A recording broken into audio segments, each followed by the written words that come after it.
할렐루야. 우리 오늘도 함께 찬송가 400장 찬송 함께 부르면서 화목한 기도회 시작하겠습니다. 크리스마스 이브의 화목한 기도회네요. 찬송가 400장입니다.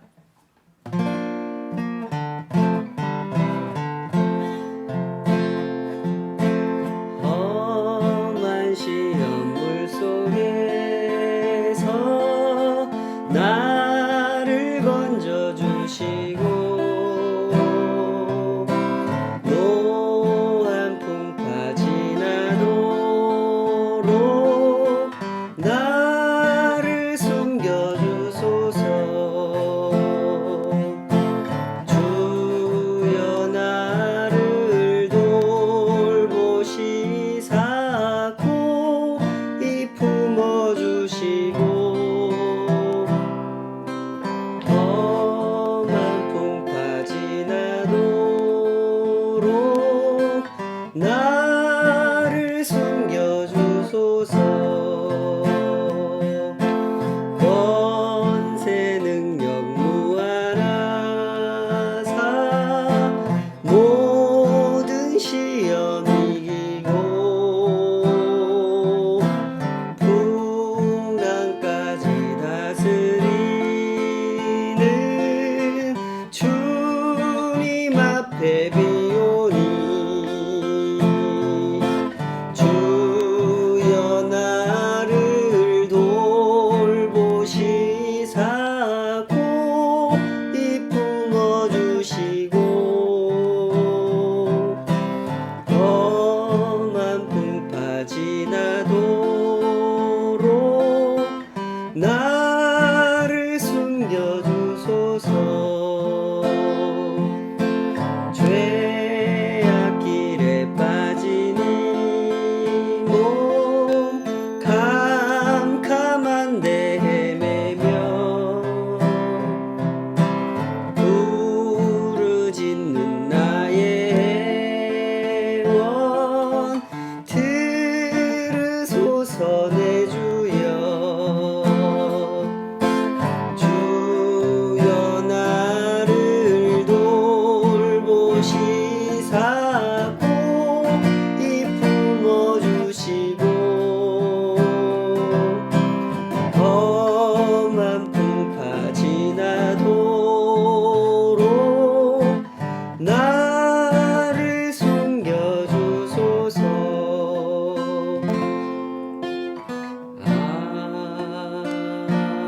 아멘. 아버지 하나님, 주님의 품 안에 온전히 숨겨진 인생이 되기를 소원합니다.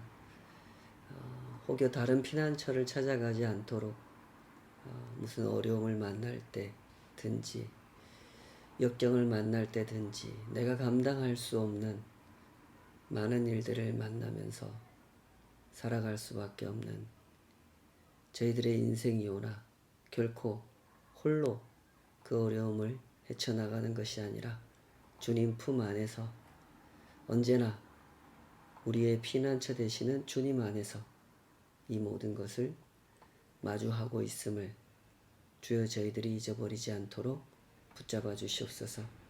오늘도 그 은혜 앞에 우리의 영혼이 온전히 깨어 그 음성을 듣고 우리가 이 땅에서 순례의 길을 걸어간다고 하는 것이 어떤 의미인지 보다 더 진실하게, 더 깊이, 더 생생하게 경험해 가기를 원하오니 주여 친히 그 말씀으로 우리를 지도하여 주시옵소서.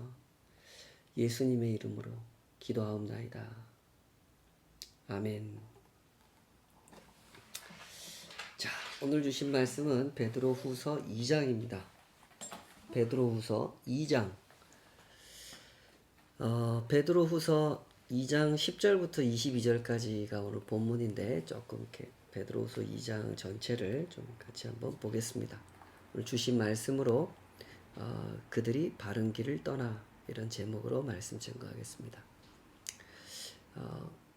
얼마 전에 제가 이 사람을 한번 소개했던 기억이 있는데요. 2008년 미국에서는 그 시대의 금융 사기범이 체포가 됩니다. 2008년 얼마 되지 않았죠. 불과 12년 전의 일인데요. 버나드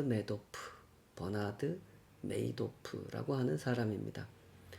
이 사람이 사기 행각을 벌여서 투자한 사람들에게 피해를 끼쳤는데 무려 650억 달러, 우리나라 돈으로 72조 정도 된다고 해요.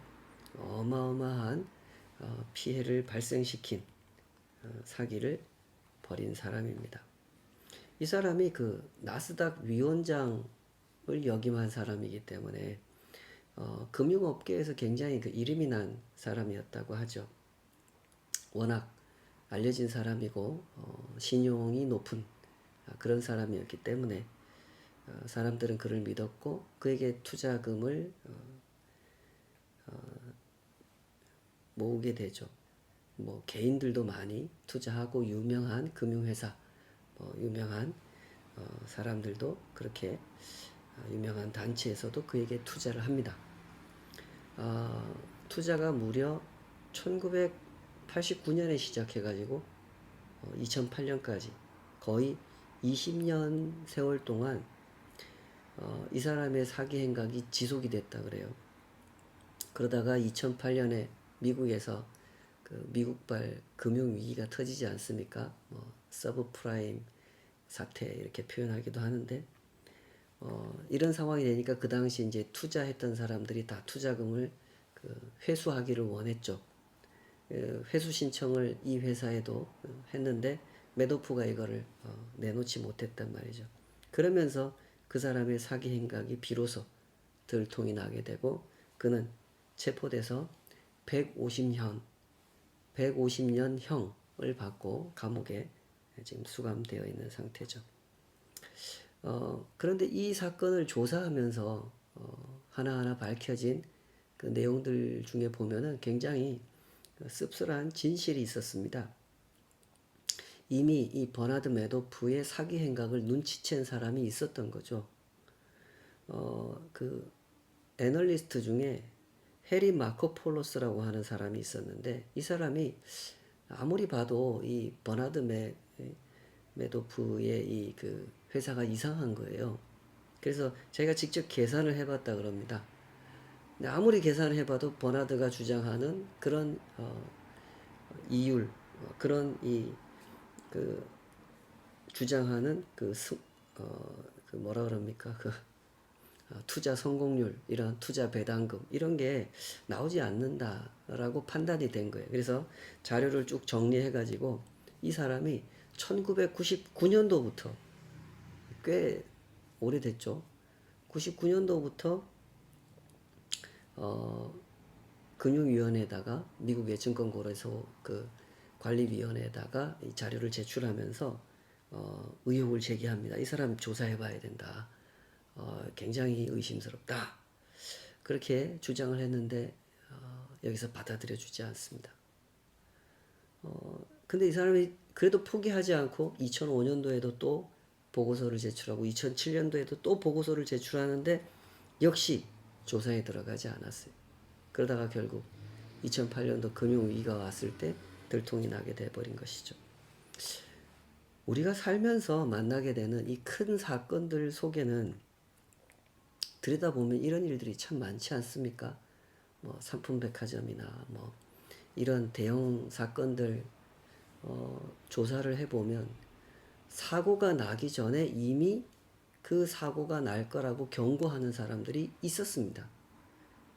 아주 전문적인 조사를 하고 근거를 제시하고 하면서 경고를 하지만 그 경고를 다 무시하면서 그런 큰 사고들이 터지게 됐다는 것을 우리는 확인한 적이 참 많습니다. 오늘 우리가 이 편지를 통해서 만나고 있는 베드로 사도, 베드로가 하고 있는 일이 그 해리 마코폴로스라는 사람이 했던 일과 아주 비슷한 일이죠. 실상은 베드로가 하는 일은 이 해리가 한 일보다 훨씬 더 중요한 일을 하고 있죠.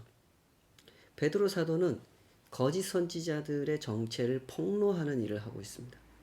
그리고 아주 강력한 경종을 울리는데요. 주의하라고 외쳐요. 짧지만 아주 무거운 내용들을 담아서 성도들을 격려하고 성도들을 일깨우는 편지를 베드로는 이렇게 보냈습니다. 다 잃어버리고 나서 후회하는 일이 있어서는 안 되니까. 하나님을 믿는다고 하는 사람들이 실제로는 하나님께서 싫어하시는 삶만 살다가 주님 앞에 설 수는 없으니까. 그래서는 안 되니까. 베드로는 아주 강한 언어들을 사용하면서 성도들의 마음에 분별력을 심어주려고 노력합니다. 올바로 계산할 수 있게 만들어주고 올바로 선택할 수 있게 만들어주려고 하는 거죠. 그래야만 이 거짓 선지자들로부터 속지 않을 수 있고, 그래야만 주님의 약속을 붙들고 이 땅의 순례길을 거룩하고 복된 모습으로 걸어갈 수 있을 것이기 때문에 베드로는 지금 이 편지를 쓰고 있는 거죠. 우선 그 2장의 앞부분에서부터 강조했던 그 말씀을 상기해보고 가면 좋겠습니다. 2장 1절에서 3절을 제가 좀 읽어보겠습니다. 그러나 백성 가운데 또한 거짓 선지자들이 일어났었나니 이와 같이 너희 중에도 거짓 선생들이 있으리라. 그들은 멸망하게 할 이단을 가만히 끌어들여 자기들을 사신 주를 부인하고 임박한 멸망을 스스로 취하는 자들이라. 여럿이 그들의 호색하는 것을 따르리니 이로 말미암아 진리의 도가 비방을 받을 것이요 그들이 탐심으로써 지어낸 말을 가지고 너희로 이득을 삼으니 그들의 심판은 옛적부터 지체하지 아니하며 그들의 멸망은 잠들지 아니하느니라. 이랬죠. 이것이 아주 중요한 문제의식이고 현실 인식이죠. 예수님께서 사람의 몸을 입고 활동하시던 그때에도 그 이전에도 거짓 선지자들이 이 땅에 존재하지 않았습니까? 실로 거짓 선지자들의 역사는 아주 오래된 역사입니다. 거짓 선지자들은 사람들의 무지와 연약함을 이용해서 장사를 하는 사람들이죠. 그들은 사람들이 무엇을 원하는지 압니다. 사람들의 약점을 알죠. 그리고 그것을 공략해서 아주 교묘하게 포장해서 진실을 거짓으로 둔갑시키고 거짓을 진실로 둔갑시킵니다. 그러면 사람들은 그 거짓을 진실인 줄 알고 취하면서 그들을 따르게 되는 거죠. 지금 이 베드로의 편지를 받은 이 사람들이 바로 그런 위험에 처해 있었습니다. 그들 안에는 믿음이 연약한 사람들이 있었죠. 예수님의 약속을 굳게 붙들지 못하는 사람들이 있었고 성경에서 가르쳐 주시는 구원과 심판에 대해서 아직도 확실하게 이해하지 못하는 사람들이 있었습니다. 때문에 거짓 선지자들로부터 현혹을 당했던 거죠. 하여 베드로 사도의 표현은 굉장히 거칠게 튀어나옵니다. 2장 12절에서 14절 읽어보겠습니다. 그러나 이 사람들은 거짓 선지자들을 향해서 하는 말이죠. 이 사람들은 본래 잡혀 죽기 위하여 난 이성 없는 짐승 같아서 그 알지 못하는 것을 비방하고 그들의 멸망 가운데서 멸망을 당하며 불의의 값으로 불의를 당하며 낮에 즐기고 노는 것을 기쁘게 여기는 자들이니 점과 흠이라. 너희와 함께 연애할 때에 그들의 속임수로 즐기고 놀며 음심이 가득한 눈을 가지고 범죄하기를 그치지 아니하고 굳세지 못한 영혼들을 유혹하며 탐욕에 연단된 마음을 가진 자들이니 저주의 자식이다. 이런 강한 언어를 사용합니다. 거짓 선지자들을 가리켜서 본래 잡혀 죽기 위해서 태어난 이성 없는 짐승 같은 사람들. 와, 굉장한 말이죠. 음심이 가득한 눈을 가졌고 탐욕에 연단된 마음을 가졌고 저주의 자식이다. 이렇게 얘기를 합니다.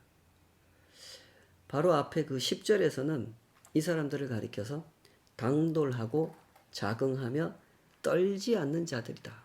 이렇게 말했죠. 가만히 이 표현들을 들여다보면 이 표현들이 공통적으로 담아내고 있는 두 가지 특징이 있습니다. 하나는 무지이고 하나는 무윤리, 비윤리라고 표현할 수 있겠습니다. 이미 1장에서부터 베드로 사도가 성경을 사사로이 푸는 자들이 있다. 그래서는 안 된다. 그들을 주의해라. 라고 하면서 이 거짓 선지자들이 가지고 있는 그 무지함이라고 하는 특징을 강조했죠. 거짓 선지자들은 스스로 이 한계를 넘을 수가 없는 사람들이었어요. 진실과 거짓이라고 하는 건 항상 그런 특성을 가지고 있지 않습니까? 서로 다른 주장을 하는 두 사람이 각자의 주장을 가지고 법정에 가면 그때 뭐 합니까? 둘 중에 한 사람은 진실을 말하고 한 사람은 거짓을 말하고 있는데 누가 진실을 말하고 누가 거짓을 말하는지 확인하기 위해서 따져보죠. 각각 제시하는 근거들을 들어보고 눈으로 확인하면서 합리적으로 따져보는 작업을 합니다. 이 작업을 차근차근 해 나가다 보면 결국 서서히 드러나는 게 있죠. 아, 이 사람이 진실을 말하고 저 사람이 거짓을 말하는구나. 이 사람은 이런 면에서 이런 부분만 진실을 이야기하고 저 사람은 저런 부분에서 저런 면만 진실을 이야기하는구나. 이게 다 드러나게 돼 있는 겁니다. 진실이라고 하는 것은 이런 거죠. 진실은 그 자체로서 설명이 가능한 겁니다. 그래서 진실일 수밖에 없는 겁니다. 진실은 진실로서 자신이 가진 증거를 부정할 수가 없는 거죠. 거짓도 마찬가지입니다. 거짓은 스스로 자신이 거짓이라는 사실을 증명하게 돼 있습니다. 따져보고 확인해 보면 다 드러나게 돼 있는 거죠. 특별히 부당한 압력을 가하지 않는다면, 특별히 부당한 조작을 하지 않는다면 진실은 진실대로, 거짓은 거짓대로 드러나게 돼 있는 법이죠. 때문에 이 베드로 사도가 강조하는 것이 거짓 선지자들의 무지입니다. 거짓 선지자들이 잘 하지 못하는 게 있어요. 그게 설명입니다. 거짓말로 현혹시키는 건 잘하죠. 근데 진실하게 설명하는 건 못합니다. 그런 뜻입니다. 그들은 이론을 수립하되 정당한 근거를 가지고 수립하는 것이 아니기 때문에 진실하게 설명하지 못하는 거예요. 우리나라에도 그런 이단 집단들이 꽤 많이 있지 않습니까? 상당한 신도수를 확보하고 있는 기독교 이단들이 있는데 이 사람들이 절대 하지 않으려고 하는 게 있어요. 뭔지 아시겠죠? 정통 기독교 신학자들하고 토론하는 대회, 그런 거 절대 안 하려고 하죠. 뭐 토론, 논쟁, 뭐가 됐든 하지 않으려고 합니다. 조금만 대화를 나눠보면 자신들이 얼마나 엉터리로 교리를 만들어 놓았는지가 확인되기 때문에 그런 것이죠. 때문에 2장 17절에서 베드로 사도가 이 거짓 선지자들을 가리켜서 물 없는 샘이라고 하면서 또 광풍에 밀려가는 안개라고 했던 거예요. 물 없는 샘, 이거는 그 당시 여행자들에게 가장 실망스러운 우물이죠. 여행을 하다가 샘을 발견했습니다. 우물을 발견했어요. 아, 물을 마시려고 탁 다가가 봤더니 물이 하나도 없단 말이죠. 물이 말라버린 샘. 그러니 얼마나 실망스럽겠습니까? 거짓 선지자들이 꼭 이런 존재들이라는 거죠. 그들에게는 진리의 지식이 없습니다. 하나님을 아는 지식이 없어요. 사람들의 욕심을 자극하고 사람들의 두려움을 이용하고 사람들의 자존심을 자극하는 방식으로 꾸며놓은 하나님, 포장해 놓은 복음을 가지고 사람들을 현혹시킬 뿐, 있는 그대로의 하나님, 있는 그대로의 복음, 그것을 아는 지식은 이 사람들에게 없죠. 그래서 그 진리의 지식을 목말라 하는 사람들이 다가왔을 때 그들에게 진리의 우물을 먹여줄 수가 없는 사람들, 물 없는 샘, 그들이 거짓 선지자들이라는 거예요. 또 광풍에 밀려가는 안개라는 것도 그런 의미인데요. 그 안개는 그 수증기죠. 물기를 포함하고 있기는 하지만 그것이 지면에 내려서 농작물을 자라게 하는 생명력을 가지고 있는 물기는 아닙니다. 광풍이 불면, 바람이 불면 그냥 밀려가 버리는 것이 안개죠. 거짓 선지자들이 바로 그런 사람들이라는 거예요. 진리의 지식을 가지고 있지 못하기 때문에 그들은 진리를 설명해 줄 수도 없고 공급해 줄 수도 없는 사람들이에요. 하나님을 아는 지식을 성도의 마음에 내리게 해서 하나님을 아는 지식이 그 마음속에서 자라나게 하고 하나님과 맺은 관계가 자라나게 하고 죄와 싸워 이기는 법을 익혀가게 만들고 하나님을 더욱 잘 따르도록 그런 진리를 공급해 줄 수가 없는 겁니다. 이것이 거짓 선지자들의 실체인 거죠. 이와 같은 무지로 인해서 이 거짓 선지자들의 삶은 반드시 무윤리의 삶, 비윤리의 삶이 될 수밖에 없는 것이죠. 2장 18절 19절 읽어보겠습니다. 그들이 허탄한 자랑의 말을 토하며 그릇되게 행하는 사람들에게서 겨우 피한 자들을 음란으로서 육체의 정욕 중에서 유혹하는도다. 그들에게 자유를 준다 하여도 자신들은 멸망의 종들이니 누구든지 진 자는 이긴 자의 종이 됨이라. 좀 어렵게 번역이 되어 있긴 하는데요. 항상 이 대목을 주의하시기를 바랍니다. 윤리가 복음의 전부는 아닙니다. 윤리가 복음을 대신할 수 있는 것은 아닙니다. 그러나 윤리 없는 복음은 없습니다. 분명히 우리를 구원에 이르게 하는 것은 윤리가 아니라 하나님의 은혜입니다. 은혜가 우리를 구원하고 그 은혜를 믿음으로 우리는 구원을 받습니다. 그러나 정말로 그 은혜를 믿은 사람들은 윤리적인 문제를 항상 고심하게 되어 있는 겁니다. 내 삶이 하나님 보시기에 합당한가? 내 선택이, 내 결정이, 나의 인간관계, 나의 물질관계, 내가 살아가는 하루하루가 하나님 보시기에 합당한가? 그것을 생각하게 되어 있죠. 하나님을 주인으로 모시고 사는 사람이 어찌 이런 걸 생각 안 하고 살 수 있겠습니까? 그러므로 하나님을 주인으로 모신 사람에게는 하나님의 백성에게 어울리는 윤리가 생겨나게 되는 겁니다. 그러나 거짓 선지자들에게는 이런 윤리가 생길 수가 없죠. 하나님의 법을 교묘하게 변질시켜 놓고 하나님의 심판도 부정하는 사람들이기 때문에 이런 사람들한테는 윤리라는 것이 생겨날 수가 없는 겁니다. 하나님의 은혜를 설명하면서 그 은혜의 목적을 빼버리고 하나님의 사랑을 설명하면서 하나님의 정의를 슬쩍 빼버리는 사람들에게는 절대로 윤리가 생겨날 수 없는 것입니다. 때문에 그들의 삶은 윤리 없는 삶, 죄의 종으로 사는 삶이 될 수밖에 없는 것이죠. 19절을 보면 이 거짓 선지자들이 당시에 그 믿음이 연약한 성도들을 유혹해가지고 자유를 얻게 해주겠다 이렇게 선전했다는 것을 알 수가 있는데요.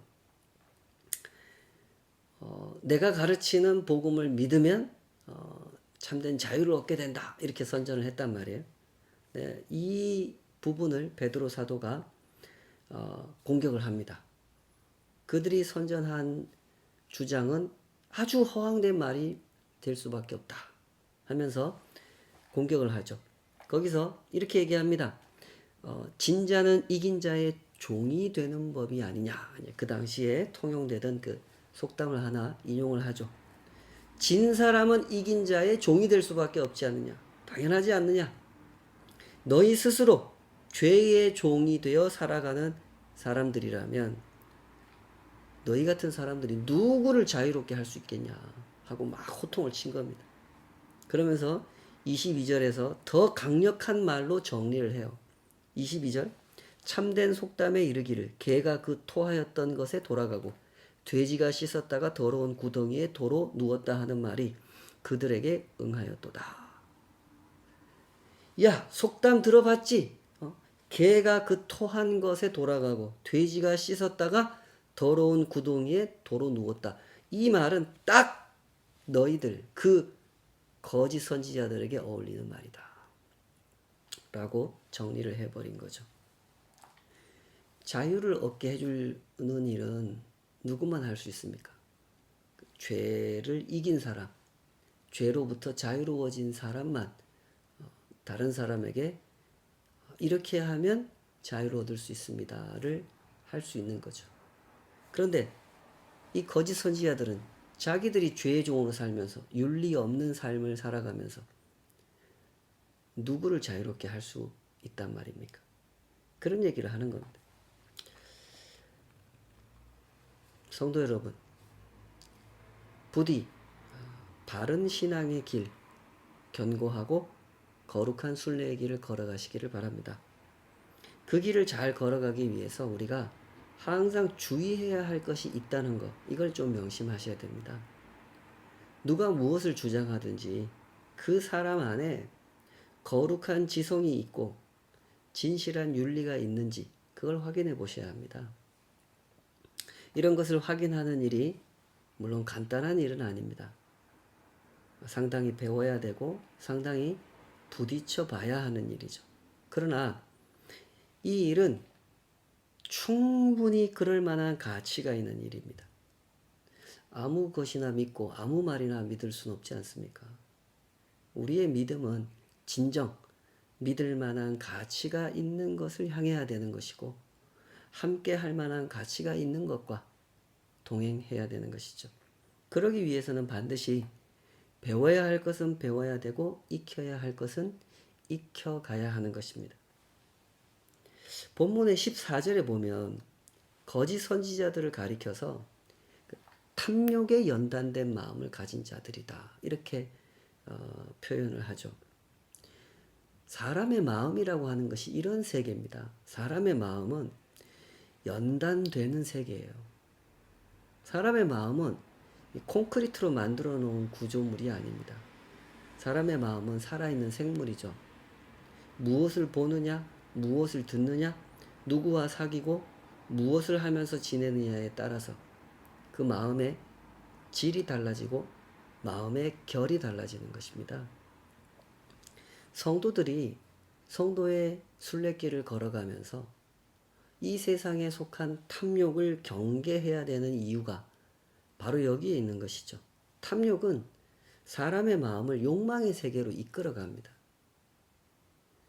욕망을 하나님으로 섬기는 세계, 그 세계로 이끌어간단 말입니다. 베드로 사도가 이 거짓 선지자들을 가리켜서 탐욕에 연단된 마음을 가진 사람들이다 라고 한 것은 굉장히 중요한 관찰입니다. 베드로 사도가 이 거짓 선지자들을 딱 보니까 탐욕에 연단된 마음을 가진 사람들이더란 말이죠. 굉장히 중요한 관찰이에요. 연단이 되었다라고 하는 것은 이런 거죠. 익숙해져 버렸다는 겁니다. 이런 사람들은 뭘 줘야 만족하냐 하면 욕망을 채워줘야 만족하는 겁니다. 다른 걸 주어서는 안 됩니다. 욕망이라는 자극에 반응하도록 연단되어 있는 마음을 가지고 살기 때문에 욕망하는 것을 채워줘야만, 그리고 그 다음에는 더 강한 욕망을, 그 다음에는 더 강한 욕망을 채워줘야만 비로소 만족을 느끼고 재밌어하고 행복하다고 스스로 착각을 하죠. 그래서 성도는 항상 이런 점을 유의해야 되는 겁니다. 내가 무엇에 익숙해져 있는가 하는 점을 유의해서 살펴봐야 되는 거죠. 꼭 해보시기 바랍니다. 나는 무엇이 채워지면 만족하는지, 무엇이 채워지기를 그토록 갈망하는지, 그걸 확인해 보면 내가 탐욕에 연단된 마음을 가지고 사는지, 주님께 연단된 마음을 가지고 사는지, 그것을 확인할 수 있을 것입니다. 제가 텔레비전에서 보았던 프로그램 중에 아주 존경하는 마음으로 시청했던 프로그램이 있습니다. 그 생활의 달인이라는 프로그램인데요. 거기 보면 참 대단한 달인들이 등장하죠. 국수 하나를 끓여도 다릅니다. 다른 사람이 끓이는 국수하고 확실히 다르죠. 숟가락 하나를 만들어도 다릅니다. 달인이 만든 숟가락은 특별하죠. 똑같은 작업을 매일매일 수천 번, 수만 번 반복하면서 그 달인들에게 익숙해져 있는 실력이라고 하는 것은 결코 그냥 얻어진 것이 아니란 말입니다. 그만큼 정직한 땀을 흘렸고 그만큼 진실한 시간을 채웠기 때문에 얻어진 것이죠. 우리 하나님께서 창조하신 우리의 삶이라고 하는 것이 이런 겁니다. 삶은 정직해요. 심지 않은 데서 거두는 법이 없죠. 그러므로 부디 말씀의 달인이 되시고 기도의 달인이 되시기 바랍니다. 하나님을 아는 지식에 있어서, 구원에 이르는 지식에 있어서 반드시 알아야 하는 것은 반드시 알아가시고 깊이 알아야 하는 것은 깊이 알아가시기를 바랍니다. 우리가 이것을 배워서 시험을 보고 대학에 들어갈 것은 아니니까요. 천국이 대학은 아니잖아요. 그래서 이런 걸 배울 때 시험 공부하듯이 그렇게 공부할 이유는 없습니다. 그러나 어쩌면 그 이상의 노력이 필요할지도 모르겠습니다. 분명한 건 그 이상의 마음은 반드시 필요할 겁니다. 매일매일 주어진 삶의 기회를 마주할 때 그 시간이 꼭 하나님을 배우는 시간이 되시기를 바랍니다. 말씀을 통해서 배우고 윤리를 통해서 배우고 일터에서 그 일을 통해서 배우고 이렇게 저렇게 부딪히는 사람들과의 관계를 통해서 한 사람을 사랑하기 위해서 그 끙끙 앓는 그 시간을 통해서 하나님을 배우고 이 땅에 순례길을 걸어가시기를 바랍니다. 그렇게 걷다 보면 어느덧 우리의 마음이 진리로 연단된 마음, 사랑으로 연단된 마음 되지 않겠습니까?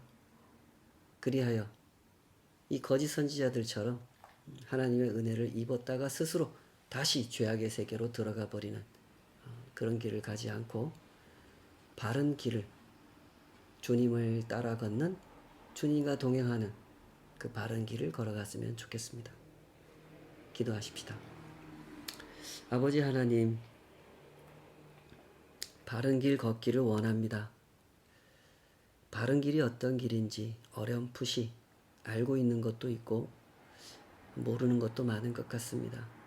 겸손하게 하나하나 깊이 있게 제 마음의 중심, 삶의 중요한 결정과 선택과